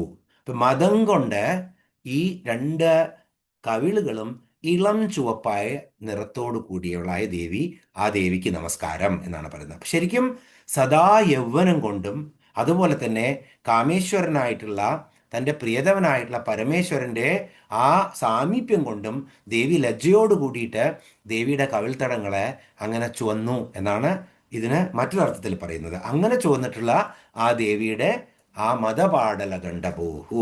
അപ്പൊ മതം വന്നത് എന്തുകൊണ്ടാണ്? ഇവിടെ കാമേശ്വരനായിട്ടുള്ള ഒന്നെങ്കിൽ നമുക്ക് പറയാം മദ്യപാനം കൊണ്ടാണ്, അല്ലെങ്കിൽ ബ്രഹ്മാനന്ദം കൊണ്ടാണ്, അല്ലെങ്കിൽ ഇനി വളരെ സിമ്പിളായിട്ടുള്ള അർത്ഥത്തിൽ എടുക്കുമ്പോൾ ആ കാമേശ്വരനെ കണ്ടിട്ടുള്ള ലജ്ജാവതിയായിട്ടുള്ള ആ ദേവിയുടെ രണ്ട് കവിൾത്തടങ്ങളും ഇങ്ങനെ ചുവന്നിരിക്കുകയാണ്. അതുകൊണ്ട് അതിനെന്ത് പറയും? മതപാടല ഗണ്ഡഭൂഹു. മതമുള്ള കവിൾത്തടങ്ങളെക്കൊണ്ട് കൂടിയ ദേവി എന്ന്. ഇനി മൃഗമതം എന്ന് നമ്മൾ ഇതിനു മുന്നേ നമ്മൾ ഈ ശബ്ദം ഉപയോഗിച്ചിട്ടുണ്ട്. മതം എന്ന് പറഞ്ഞാൽ എന്താണ്? മൃഗമതം എന്താണ്? മൃഗമതം എന്ന് പറഞ്ഞാൽ മൃഗം എന്ന് പറഞ്ഞാൽ മാനാണ്. കസ്തൂരിയുള്ള മാനയാണ് മൃഗമതം എന്ന് പറയുന്നത്. കസ്തൂരി മാനാണ്. അപ്പോൾ കസ്തൂരിക്കാണ് മതം എന്ന് പറയുന്നത്. മാനിൽ നിന്നും എടുക്കുന്ന മതമാണ്, കസ്തൂരിയാണ് ഇവിടെ. ആ കസ്തൂരിയുടെ ചാറ് ഇങ്ങനെ ദേവി പൂശിയിട്ടുണ്ട് ദേവിയുടെ കവിൾത്തടത്തിലും എല്ലായിടത്തും. അപ്പോൾ അതുകൊണ്ടും ദേവിയുടെ കവിൾത്തടം ചുവന്ന നിറമായിട്ടുണ്ട്. അപ്പൊ നമുക്ക് പറയാം, എങ്ങനെ വ്യാഖ്യാനിക്കാം? ആ കസ്തൂരി ചാറ്, മതം എന്ന് പറയുന്ന ആ മൃഗമതത്തിന്റെ ചാറ് ഇങ്ങനെ പുരട്ടിയിട്ട് അതുകൊണ്ട് തുടുത്തിട്ടുള്ള കവിളുകളോട് കൂടിയവളാണ് ദേവി എന്ന് പറയാം. അങ്ങനെയാണെങ്കിലും ആ അർത്ഥത്തിലും എടുക്കാം. ഇനി ഇതൊന്നും അല്ലെങ്കിൽ ചുവന്ന പുഷ്പം കർണാഭരണമായിട്ട് അണിഞ്ഞിട്ടുണ്ട് ദേവിക്ക് എപ്പോഴും ദേവി പാടല വർണ്ണമുള്ള ചുവന്ന വർണ്ണമുള്ള പുഷ്പങ്ങളാണ് ധരിക്കാറ്. അപ്പൊ അതിന്റെ റിഫ്ലക്ഷൻ കവളിൽ വരും. അപ്പൊ കടും ചുവപ്പ് പുഷ്പങ്ങളാണ് അണിഞ്ഞെങ്കിലും അതിന്റെ റിഫ്ലക്ഷൻ വരുമ്പോൾ എങ്ങനെയാണ് വരുന്നത്?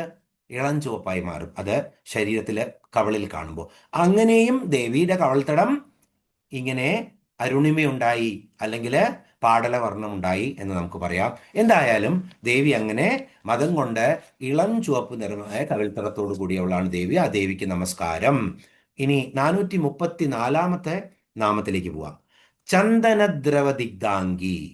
ചന്ദനദ്രവം, ചന്ദനച്ചാറ്, ചന്ദനക്കൂട്ട്, ഇതൊക്കെ കൂട്ടിയിട്ടുള്ള ആ അംഗരാഗങ്ങള്, ചന്ദനങ്ങളിൽ കൊണ്ടുള്ള അംഗരാഗങ്ങള് ആ അതൊക്കെ ദിഗ്ധമായിട്ട്, അത് ദിഗ്ധം എന്ന് പറഞ്ഞാൽ പൂശിയത് എന്നാണ് അർത്ഥം, പുരട്ടിയത് എന്നാണ്. അപ്പൊ ചന്ദന ദ്രവം എന്ന് പറഞ്ഞാൽ ചാറ്, ചന്ദനത്തിന്റെ ചാറ് കൊണ്ടുണ്ടാക്കിയിട്ടുള്ള കുറിക്കൂട്ടുകള്, അംഗരാഗങ്ങളൊക്കെ ദിഗ്ധം ചെയ്ത അംഗങ്ങളോട് കൂടിയവളാണ്. ദിഗ്ധാംഗി, ദിഗ്ധം ചെയ്ത അംഗങ്ങളോട് കൂടിയവൾ, ചന്ദനച്ചാറ് കൊണ്ട് ദിഗ്ധമായ അംഗങ്ങളോട് കൂടിയവൾ, ആ ദേവിക്ക് നമസ്കാരം, ചന്ദന ദ്രവദിഗ്ധാംഗി എന്ന്. ഇപ്പോ ചന്ദന ലേപം പൂശുന്നത് അത് സുഗന്ധിയാണ്, അത് കുളിർമ നൽകും ശരീരത്തിന്, അത് ഭംഗി നൽകും. അപ്പോ ദേവി എന്തായാലും ഇത് പൂശുന്നുണ്ടെന്ന് ഉറപ്പാണ്. അപ്പോ അത് മാത്രമല്ല, ശരിക്കും പൂജാവിധികളില് ചന്ദനച്ചാർത്ത് ഏത് ദേവനാണ് ദേവിയാണെങ്കിലും പ്രത്യേകമാണ് ചന്ദനച്ചാർത്ത് നടത്തുക എന്നുള്ളത്.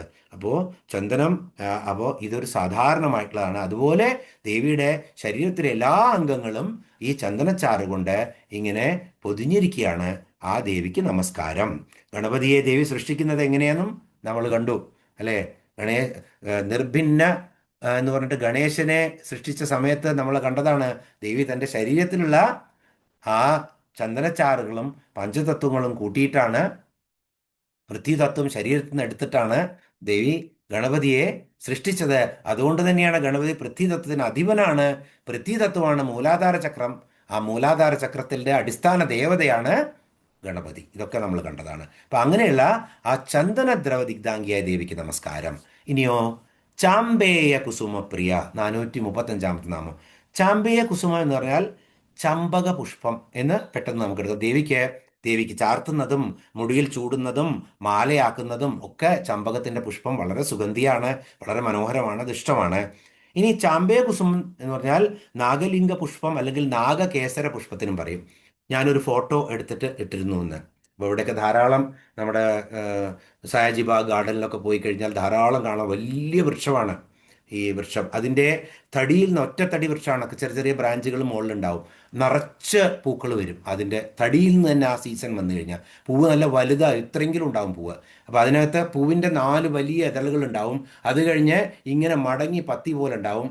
നടുവിൽ ശരിക്കും ഇവിടെ ഒരു ശിവലിംഗമാണെന്ന് തോന്നും, വെളുത്തൊരു ശിവലിംഗം ഇങ്ങനെ പത്തിയായിട്ട് പരാഗം ഇങ്ങനെ മടങ്ങി നിൽക്കുന്നുണ്ടായിരിക്കും. അപ്പോൾ ആ പൂവ്, ഞാൻ അതിൻ്റെ ഫോട്ടോ ഇട്ടിട്ടുണ്ട്. ആ പുഷ്പത്തിനും ചാമ്പേയ കുസുമം എന്ന് പറയും. ദേവിക്ക് ശിവലിംഗ പുഷ്പം എന്നാണ് അതിന് പറയുന്നത്. തീർച്ചയായിട്ടും ദേവിക്ക് പ്രിയങ്കരമായിരിക്കും അത്.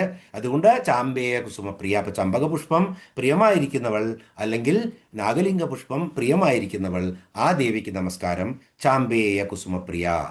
അങ്ങനെ നമ്മൾ ഈ 92ാമത്തെ ശ്ലോകം അവസാനിപ്പിച്ചിരിക്കുന്നു. ഇനി 93ാമത്തെ ശ്ലോകത്തിലേക്ക് പ്രവേശിക്കാം. ഒന്ന് ആ ശ്ലോകം വായിക്കാം. അപ്പോൾ ഈ അർത്ഥങ്ങളൊക്കെ ഒന്ന് മനസ്സിൽ നിൽക്കും. മദകൂർണിതരക്താക്ഷി മദപാടലഗണ്ഡഭൂ ചന്ദനദ്രവദിഗ്ധാംഗി ചാമ്പേയ കുസുമപ്രിയ. ഇനി 93ാമത്തെ ശ്ലോകം. കുശലാ കോമളാകാര കുരുകുല്ലാ കുളേശ്വരി കുളകുണ്ടാലയാ കൗളമാർഗതൽപരസേവിത. കുശലാ കോമളാകാര കുരുകുല്ലാ കുളേശ്വരി കുളകുണ്ടാലയാ കൗളമാർഗതൽപരസേവിത. ഇവിടെ ല എന്നാണ് സംസ്കൃതത്തിലുള്ളൂ. ള എന്നുള്ള ഒരു ശബ്ദമേ സംസ്കൃതത്തിലില്ല, അത് മനസ്സിലാക്കിക്കൊള്ളുക. അപ്പോൾ കുശല എന്ന് പറയുന്നത് പോലെ തന്നെയാണ് കുരുകുല്ല എന്ന് പറയുന്നതും, അതുപോലെ കുലേശ്വരി എന്ന് പറയുന്നതും. മലയാളത്തിലെ കുളേശ്വരി എന്ന് പറഞ്ഞാൽ തെറ്റില്ല, പക്ഷെ മലയാളത്തിൽ ള എന്നുള്ളതുകൊണ്ട് കുളേശ്വരി എന്ന് പറയും. കുളാർണവം എന്ന് പറയും. കുലാർണവം എന്നാണ് ആ ഗ്രന്ഥത്തിന് സംസ്കൃതത്തിൽ പേര് പറയുള്ളൂ. കുലകുണ്ടാലയ അല്ലെങ്കിൽ കുളകുണ്ടാലയ മലയാളത്തിൽ പറയുമ്പോൾ. കൗളമാർഗ തൽപര സേവിത അല്ലെങ്കിൽ കൗലമാർഗ തൽപര സേവിത. ഈ 436 മുതൽ 441 വരെയുള്ള 6 നാമങ്ങളാണ്. പെട്ടെന്ന് ഓരോ നാമങ്ങൾ നമുക്ക് നോക്കാം. 436 നാമം കുശല. കുശല എന്ന് പറഞ്ഞാൽ നല്ല കുശലതയുള്ളവൾ. അപ്പോൾ കൗശലം എന്നുള്ളത് മലയാളത്തിൽ വളരെ തെറ്റിദ്ധരിക്കപ്പെട്ടിട്ടുള്ള ഒരു ശബ്ദമാണ്. കൗശലം എന്ന് പറഞ്ഞാൽ കുടില തന്ത്രത്തോടു കൂടി എന്തെങ്കിലും നല്ല സൂത്രപ്പണി ഒപ്പിക്കുന്നവൻ, അല്ലെങ്കിൽ നല്ല ഒരു കുറുക്കൻ്റെ കൗശലം എന്നാ പറയുക. അപ്പോൾ എന്തെങ്കിലും വക്രബുദ്ധി ഉപയോഗിച്ച് കാര്യങ്ങൾ നേടുന്നതാണ് കൗശലം എന്ന് പൊതുവെ നമ്മൾ അറിയപ്പെടുന്നത്. കുറച്ചൊക്കെ അത് കറക്റ്റുമാണെന്ന് ആണ് ആ ശബ്ദത്തിന്. കാരണം ഈ ശബ്ദം എവിടുന്ന് വന്നു നമ്മൾ സംസ്കൃതത്തിൽ പരിശോധിക്കുമ്പോൾ ശരിക്കും കുശം ലാതി ഇതി കുശലഹ എന്നർത്ഥേ അതിൻ്റെ വ്യാഖ്യാനം. കുശം ലാതി ഇതി കുശലഹ. അപ്പൊ കുശം എന്ന് പറഞ്ഞാൽ ദർഭപുല്ലാണെന്ന് എല്ലാവർക്കും അറിയാം. അപ്പൊ കുശം ലാതി ഇതി കുശലഹ. ലാതി എന്ന് പറഞ്ഞാൽ ശരിക്കും എന്താണ്? കൊണ്ടുവരിക എന്നാണ് അർത്ഥം. അപ്പോൾ ദർഭപുല്ല് കൊണ്ടുവരുന്നതുമായിട്ട് ബന്ധപ്പെട്ടുള്ള നാമമാണിത്. പണ്ട് കാലത്ത് എല്ലാ വിദ്യാർത്ഥികളും ബാലന്മാരൊക്കെ പഠിച്ചിരുന്നത് എവിടെയായിരുന്നു? ഗുരുകുല വിദ്യാഭ്യാസത്തിലായിരുന്നു. അപ്പോൾ ഗുരുകുല വിദ്യാഭ്യാസത്തിന് പഠിക്കുമ്പോൾ ദർഭപ്പുല്ല് കുശം കൊണ്ടുവരിക, അടുത്തുള്ള വനത്തിലോ നദീതീരത്തോ പോയിട്ട് ധാരാളം കുശം കൊണ്ടുവരണം. അന്ന് ഇന്നത്തെ പോലെ വാളോ കത്തിയോ എടുത്ത് വെട്ടിക്കൊണ്ടല്ലൊന്നുമില്ല. അപ്പോൾ എന്തു ചെയ്യും? കുട്ടികളൊക്കെ പോവും. നല്ല ഷാർപ്പാണ് ഈ ദർഭപ്പുല്ലുകൾ. ഭാഗവതത്തിലും പറയുന്നുണ്ട് ഒരു തരത്തിലുള്ള ദർഭപ്പുല്ലുകൾ ആണ് ഇരുമ്പിൻ്റെ ഇതൊക്കെ യാദവന്മാർ അസ്ത്രങ്ങളാക്കിയിട്ട് തമ്മിൽ തല്ലി മരിച്ചത് നമുക്കറിയാം. അപ്പോൾ വളരെ ഷാർപ്പാണിത്. ഇത് മുറിച്ചെടുക്കുമ്പോൾ അല്ലെങ്കിൽ ഇത് പൊട്ടിച്ചെടുക്കുമ്പോൾ കൈയൊക്കെ മുറിയും ധാരാളം കുട്ടികളുടെ, പ്രത്യേകിച്ചും കുട്ടികളാണ്. അപ്പോൾ ഇവർക്ക് വളരെ കുറച്ചേ കൊണ്ടുവരാൻ പറ്റുള്ളൂ പൊതുവെ. പക്ഷേ അതൊക്കെ അവരുടെ ഒരു കർമ്മമാണ്, അവർക്ക് ചെയ്തേ പറ്റൂ. ചില കുട്ടികൾ വളരെ സൂത്രശാലികളാണ്. അവരിത് കൈയൊന്നും മുറിയാതെ നല്ല ടെക്നിക്ക് ഉപയോഗിച്ചിട്ട് പെട്ടെന്ന് ഒടിച്ചെടുക്കും. എന്നിട്ട് ധാരാളം കൊണ്ട് എല്ലാവരെ കൊണ്ടും ചുമപ്പിച്ച് അവരൊക്കെ എല്ലാവരും കൂടി കൊണ്ടുവരും. അപ്പോൾ ഗുരു ചോദിക്കും, ആരാണ് ഇത്രയും കൂടുതൽ നിന്ന് പൊട്ടിച്ചത് ഇത്? അപ്പോൾ എല്ലാവരും പറയാ, നോക്കൂ ഇദ്ദേഹമാണ് ചെയ്തത്. അപ്പോൾ എന്തു പറയും? അവനെ കുശലൻ എന്ന് വിളിക്കും. കുശം ഏറ്റവും നന്നായി കൊണ്ടുവന്ന അവന് ഒരു സർട്ടിഫിക്കേഷനാണ്, ഒരു നാമമാണ്, ഒരു പദവിയാണ് കുശല എന്ന്. നീ നല്ല കുശലനാണെന്ന് വെച്ച് കഴിഞ്ഞാൽ അവിടെ ചെയ്തത് കൗശലം തന്നെയാണ്. അങ്ങനെ ഈ കുശം കൊണ്ടുവരുന്നതിനുള്ള ആ ഒരു സാമർഥ്യം കാണിച്ചതിനെ അപ്രീഷിയേറ്റ് ചെയ്തിട്ട് വിളിച്ചിരുന്ന പേരാണ് കുശല എന്നുള്ളത്. അതാണ് നമ്മൾ കൗശലമാക്കി മാറ്റിയത്. തെറ്റൊന്നുമില്ല. പക്ഷെ കൗശലം എന്ന് പറഞ്ഞു കഴിഞ്ഞാൽ സത്യത്തില് യോഗ കർമ്മസു കൗശലം എന്നാണ് ഭഗവത്ഗീതയിൽ ഭഗവാൻ പറയുന്നത്. യോഗ കർമ്മസു കൗശലം. ഇപ്പോൾ ശരിക്കും എന്താണ്? ശരിക്കും സുകർമ്മം, ശരിയായ രീതിയിൽ കർമ്മം ചെയ്ത കൗശലമായിട്ട് കർമ്മം ചെയ്യുന്നതിനെയാണ് യോഗം എന്ന് പറയുന്നത്. കർമ്മയോഗത്തില് വളരെ നന്നായിട്ട് കർമ്മം ചെയ്യുന്നവനെ കൗശലമുള്ളവൻ എന്ന് ഭഗവത്ഗീതയിൽ കൃഷ്ണനെ വിശേഷിപ്പിക്കുന്നു. അപ്പോൾ ശരിക്കും എന്താ ഉണ്ടാവുന്നത്? ഇപ്പം ചില കർമ്മങ്ങൾ ചെയ്യുമ്പോൾ നമുക്കത് ഇഷ്ടമാവും. ഇഷ്ടമായി കഴിഞ്ഞാൽ വീണ്ടും വീണ്ടും വീണ്ടും അത് ചെയ്യും. ഇപ്പൊ കുട്ടി ഒരു കട്ടിലിന്റെ മുകളിൽ നിന്ന് ചാടി, എല്ലാവരും അപ്രിഷ്യേറ്റ് ചെയ്തു, കുട്ടി ശരിക്കും ലാൻഡ് ചെയ്തു. അപ്പോൾ കുട്ടി വീണ്ടും വീണ്ടും ചാടും, വീണ്ടും കയറും, വീണ്ടും ചാടും. നമ്മൾ ചീത്ത പറയുന്നവരെ ചാടും. കാരണം കുട്ടിയായിട്ട് പോലും രാഗമായി അതുമായിട്ട്. അതേസമയത്ത് വേറെ കുട്ടി വീണു കഴിഞ്ഞാൽ പിന്നെ ആ കുട്ടി എണീച്ചിട്ട് അവിടെ കട്ടിലിന്റെ മുകളിൽ കയറാനേ പോകുന്നില്ല. അതുകൊണ്ട് പെർമനന്റ് അതിനോട് ദ്വേഷം വന്നു. ശരിക്കും എന്ത് കർമ്മം നമ്മൾ ചെയ്താലും അത് നല്ലതായി തീർന്നാലും ചീത്തയായി തീർന്നാലും രാഗവും ദ്വേഷവും ഉണ്ടാവും അത് രണ്ടിനോടും. അങ്ങനെ ഈ കർമ്മത്തിലുണ്ടാകുന്ന രാഗവും ദ്വേഷവും വിഷയവാസനകൾക്ക് ഉൽപ്പത്തിയാവും. അതുകൊണ്ട് ആ വിഷയവാസന കൊണ്ട് നമ്മൾ വീണ്ടും വീണ്ടും ചെയ്യും. അപ്പൊ ഇതൊന്നും തൊട്ടാതെ ഈ കുശലപ്പുല്ല് കയ്യിൽ മുറിവാകാതെ, അതുപോലെ തന്നെ എന്നാ കിട്ടും ചെയ്യും, എന്നാ കയ്യിൽ മുറിവുമാകില്ല എന്ന രീതിയിൽ ആ കർമ്മത്തിനോട് പറ്റാതെ വളരെ സാമർഥ്യപൂർവ്വം അത് കൊണ്ടുവരുന്നു. കർമ്മബന്ധങ്ങളിൽ നിന്നും വികാരങ്ങളെ മാറ്റി നിർത്തിയിട്ടുള്ള കർമ്മമാണ് എന്ത് പറയുന്നത്? കുശലമായിട്ടുള്ള കർമ്മം എന്ന് പറയുന്നത്. അപ്പോൾ ഓരോ കർമ്മവും രാഗവും ദ്വേഷവും ഉണ്ടാക്കും. അപ്പോൾ വാസനയില്ലാതെ, മുൻവിധിയില്ലാതെ കർമ്മങ്ങൾ ചെയ്യുന്ന ആ ആളാണ്, അത് ആരാണോ അർപ്പണ മനോഭാവത്തോടു കൂടി, ഈശ്വരാർപ്പണ മനോഭാവത്തോടു കൂടി ആരാണോ അത് ചെയ്യുന്നത്, ആ കർമ്മയോഗത്തിനാണ് കുശലമായിട്ടുള്ള കർമ്മയോഗം എന്ന് പറയുന്നത്. ഇപ്പോൾ ദേവി ഇവിടെ എല്ലാ കാര്യങ്ങളിലും കുശലതയുള്ളവളാണ്, വിദഗ്ധയുള്ളതാണ്. കാരണം ദേവി പഞ്ചകൃത്യങ്ങൾ ചെയ്യുന്നുണ്ട്. പഞ്ചകൃത്യപരായണ, സൃഷ്ടി, സ്ഥിതി, ലയം, തിരോധാനം, അനുഗ്രഹം. അല്ലേ? സൃഷ്ടി ഉണ്ടാക്കും, ദേവി സൃഷ്ടിക്കും ബ്രഹ്മാണ്ടത്തെ, എല്ലാവരെയും അത് കഴിഞ്ഞ് തന്നെ പരിപാലിക്കും. അത് കഴിഞ്ഞ് ദേവി അതിനെ ലയിപ്പിക്കും, അല്ലെങ്കിൽ സംഹരിക്കും, അല്ലെങ്കിൽ ലയിപ്പിക്കും. ലയിച്ചതിന് ശേഷം തിരോധാനം, അത് ദേവിയുടെ ഉള്ളിലേക്ക് തന്നെ ആക്കും. അതിനുശേഷം അനുഗ്രഹം കൊടുത്ത് വീണ്ടും അതിനെ എപ്പോൾ ബ്രഹ്മാണ്ട സൃഷ്ടി വേണോ ആ സമയത്ത് വീണ്ടും സൃഷ്ടിക്കും. അതുകൊണ്ട് പഞ്ചകൃത്യ പരായണയായിട്ടുള്ള ദേവി വിദഗ്ധയാണ്, കുശലയാണ്. അതുകൊണ്ട് ദേവിയുടെ നാമം കുശല. ഇനി ഇതിനെ മറിച്ചും തിരിച്ചൊക്കെ പറയുകയാണെങ്കിൽ ശല എന്ന് പറഞ്ഞാൽ ചന്ദ്രനാണ്. ഇപ്പൊ കുശല എന്ന് പറഞ്ഞാൽ ചന്ദ്രന്റെ ശോഭ പോലും ദേവിയുടെ അടുത്ത് ഒന്നുമില്ല. ചന്ദ്രൻ വളരെ നിഷ്പ്രഭമായി മാറുന്നു. അത്രയും ശോഭയുള്ള ദേവി കുശല എന്നുള്ള ചന്ദ്രനെ ഉപയോഗിച്ച് കഴിഞ്ഞാൽ അത് ദേവിയാണ്, അത് ശോഭയുള്ളതാരാണ് ദേവി. ഇതൊക്കെ നമ്മൾ സ്പ്ലിറ്റ് ചെയ്യുമ്പോൾ വരുന്ന അർത്ഥങ്ങളാണ്. പക്ഷെ നമുക്ക് ഇത്രയും ആദ്യത്തെ അർത്ഥം ശരിയായി മനസ്സിലാക്കിയാൽ മതി. ഓം കുശലായേ നമ. ഇനി 437 നാമം കോമളാകാര. കോമളാകാര എന്ന് പറഞ്ഞാൽ കോമളമായ ആകാരത്തോടു കൂടിയവൾ. കോമളം ഏറ്റവും എന്താ സോഫ്റ്റ്, മൃദുലമായിട്ടുള്ള ആകാരം. ദേവിയുടെ ശരീരാംഗങ്ങളൊക്കെ വളരെ മൃദുലമാണ്. എന്ന് വെച്ചാൽ ദേവി ദുർബലയാണോ? അല്ല. ഓൾട്ടേർഡ് കോൺഷ്യസ്നസ് നമ്മൾ കണ്ടു ഓൾറെഡി, അല്ലേ? മഹിഷാസുരനെ വധിക്കാൻ വേണ്ടിയിട്ട് ദേവി അതിസുന്ദരിയാണ്. ദേവി അരണ്യപ്പിട പോലെ മൃദുലമാണ് ദേവിയുടെ ശരീരം. പക്ഷേ ശുംഭവധത്തിന്റെ സമയത്ത് ശുംഭൻ ദേവിയെ വന്നിട്ട് ഒരു പ്രഹരം പ്രഹരിച്ചു അത്രേ. ദേവി മഹാത്മ്യത്തിൽ പറയുന്നുണ്ട്. പ്രഹരം കിട്ടിയ ഉടനെ ദേവിക്ക് ഒന്നും സംഭവിച്ചില്ല. ദേവി എണീറ്റിട്ട് ഒരൊറ്റ അടി ശുംഭന് കൊടുക്കുകയാണ് കൈപ്പത്തി കൊണ്ട്. ആ മൃദുലമായ കൈപ്പത്തി കൊണ്ടുള്ള ഒരൊറ്റ അടി താങ്ങാതെ ബോധം കെട്ട് പോവുകയാണ്. അപ്പോഴാണ് നിശുംഭൻ വരുന്നത്. എന്നിട്ട് നിശുംഭനെ വധിക്കും. വധം കഴിയുമ്പോഴേ ബോധം തെളിയുള്ളൂ ശുംഭന്. വീണ്ടും ശുംഭൻ വരുമ്പോൾ ശുംഭനെയും വധിക്കും. അതൊന്ന് മനസ്സിലാക്കാം. ദേവിയുടെ ശക്തി അപാരമാണ്. പക്ഷെ ദേവിയുടെ രൂപം അത്രയും, ആ മാതാവാണ് ദേവി. ദേവിയുടെ നിർമ്മലമായ രൂപമാണ്. കോമളാകാര എന്നുള്ള നാമത്തില് നമുക്ക് ദേവിയെ, ശക്തി സ്വരൂപിണിയെ നമസ്കരിക്കാം. ഓം കോമളാകാരേ നമ എന്ന് പറഞ്ഞ് 438 നാമം കുരുകുല്ല. കുരുകുല്ല എന്ന് പറഞ്ഞാൽ ദേവിയുടെ തന്നെ പ്രത്യേക ഭാവത്തിലുള്ള ഒരു ഉപമൂർത്തിയാണ് കുരുകുല്ലാദേവി. ഇവിടെ ലളിതോപാഖ്യാനം നമ്മളൊക്കെ അറിയാം. ബ്രഹ്മാണ്ഡ പുരാണത്തിലെ ലളിതോപാഖ്യാനത്തിന്റെ അവസാന ഭാഗമാണ് ലളിതാ സഹസ്രനാമം.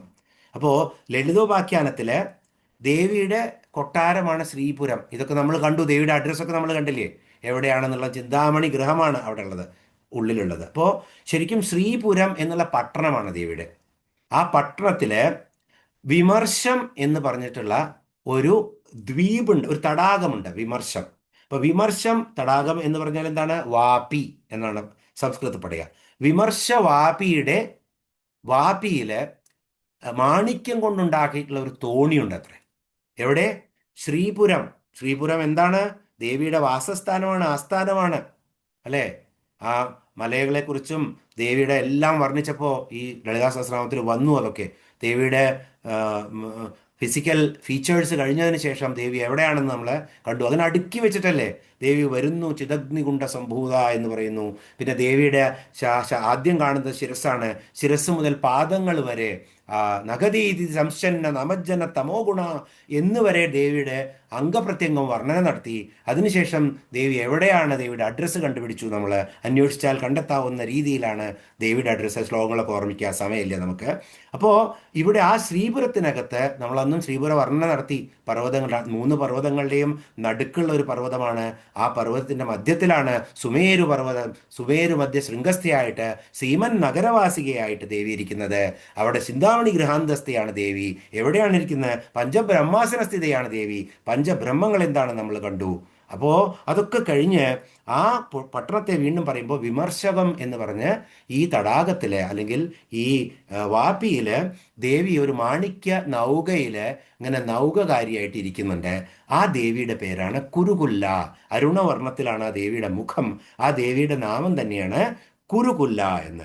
അതിനാൽ ദേവിക്ക് നൗകേശ്വരി എന്നുള്ളൊരു പേരുമുണ്ട്, കുരുകുല്ല എന്നുള്ള. അപ്പം ഇതൊക്കെ ദേവിയുടെ തന്നെ രൂപങ്ങളാണ് എന്ന് നമ്മൾ പല നാമങ്ങളിലും കണ്ടു. അപ്പോഴും ഈ ഭണ്ഡാസുരനെ വധിക്കുമ്പോൾ പല രൂപങ്ങളിലും ദേവി വന്നിട്ടുണ്ട്. അതൊക്കെ ദേവിയുടെ തന്നെ മന്ത്രിണിയായിട്ടും എല്ലാം വന്നിട്ടുണ്ട്. ആ സമയത്തൊക്കെ ദേവിയുടെ തന്നെ രൂപങ്ങളാണ്. അപ്പോൾ ശരിക്കും ലളിതാരത്ന സ്തവം എന്ന് പറഞ്ഞിട്ടൊരു സ്തവരത്നം, ലളിതാ സ്തവരത്നം എന്ന് പറഞ്ഞിട്ട് ഒരു കീർത്തനമുണ്ട്, വളരെ ഫേമസ് ആയിട്ടുള്ളതാണ്. അതിൽ ദുർവാസാവ് മഹർഷിയും ദേവിയെ ഇതേ നാമത്തിൽ കുരുകുല്ല ദേവി എന്ന് പറഞ്ഞ് ആരാധിക്കുന്ന ശ്ലോകങ്ങളുണ്ട്. ഇപ്പോൾ കുരുകുല്ല എന്നുള്ളത് ദേവിയുടെ തന്നെ ഒരു നാമമാണ്. ആ നാമം നമ്മൾ തന്നെ ദേവിയുടെ തന്നെ ഉപനാമമാണ് എന്ന് ആലോചിക്കാം. എന്നിട്ട് നമസ്കരിക്കാം ദേവിയെ. ഓം കുരുകുല്ലാശ്വരി നമ എന്ന് പറഞ്ഞു. 439 നാമമാണ് കുലേശ്വരി. കുലം അല്ലെങ്കിൽ കുളം ശരിക്കും ഒരേ ജാതിയിലുള്ള സമൂഹത്തെയാണ് സജാതീയ സമൂഹം. ഇവിടെ ജാതി എന്ന് പറഞ്ഞു കഴിഞ്ഞാൽ ഞാൻ പിന്നെ നമ്മുടെ മനുഷ്യൻ വേർതിരിച്ച ജാതിയല്ല പറയുന്നത്. ഇപ്പോൾ ഒരു വെള്ളത്തിൽ സഞ്ചരിക്കുന്ന ഒരുപാട് താറാവുകളുണ്ട്. ചിലത് ബ്രാഹ്മണി ഡക്ക് പോലത്തായിരിക്കും, ചിലത് ക്രെയിൻ പോലത്തായിരിക്കും, ചിലത് താറാവുകളെ പോലത്തെ ആയിരിക്കും, ചിലത് അരയന്നങ്ങളെ പോലെ. ഇതൊക്കെ ഓരോ കുലങ്ങളാണ്. അതുപോലത്തെ സജാതീയ സമൂഹത്തിനെയാണ് ഇവിടെ കുലം എന്ന് പറയുന്നത്. അപ്പോൾ ഒരർത്ഥം. രണ്ട്, കുണ്ടലിനിയുടെ സമൂഹം ഷഡ്ചക്രങ്ങളാണ്. മൂലാധാരത്തിൽ നിന്നും സഹസ്രാരം വരെയുള്ള കുണ്ടലിനിയുടെ ഷഡ്ചക്രങ്ങളുടെ സമൂഹത്തെ കുലം എന്ന് പറയും. അതുകൊണ്ടാണ് കുളാർണവം എന്ന് പറയുന്നത് ആ അമൃതിന്.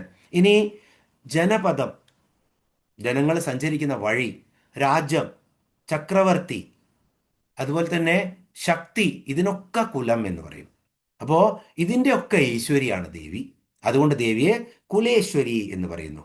എന്നാലും നമ്മൾ അടുത്ത നാമത്തിൽ ഇനി വിശദീകരിക്കുമ്പോൾ നമുക്ക് ആ നാമം ഒന്നും കൂടി കാണാം.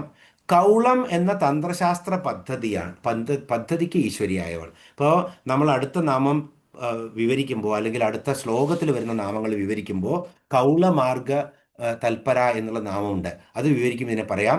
സമയമാർഗവും കൗളമാർഗവും മിശ്രമാർഗവും ആരാധനാ സമ്പ്രദായങ്ങളിലെ 3 മാർഗങ്ങളാണ്.